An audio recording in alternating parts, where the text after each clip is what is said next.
If I were a black male student at South Carolina's Benedict College and I asked you, Julian Castro, if I was your son, what advice would you give me the next time I'm pulled over by police officers? What would you tell me? Yeah, well, I mean, of course, I know where the question is coming from. And the first thing I would say is that it's unfortunate that anybody even has to have that conversation.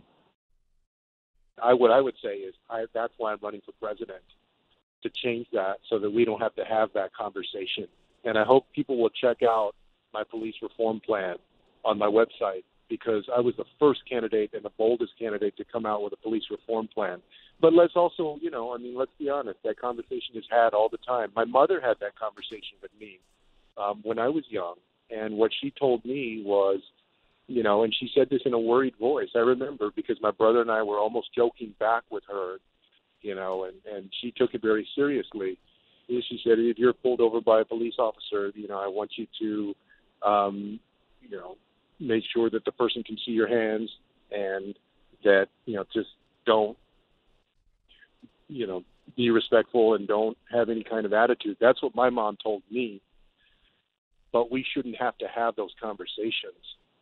And that's why, out of all the candidates running, and folks can look at the record, I have been the most direct, I have been the boldest, I've been the most specific on how we can reform our police departments, from a national use of force standard to banning racial profiling, banning stop and frisk, demilitarizing our police, and getting rid of qualified immunity so that we can hold officers that engage in excessive force accountable in civil courts, as well as better recruiting and training so that our police force actually looks like the people that they have to work with every day in police. Now that's an answer. Can you get that? Take note, people, when asked this question. Cut and paste.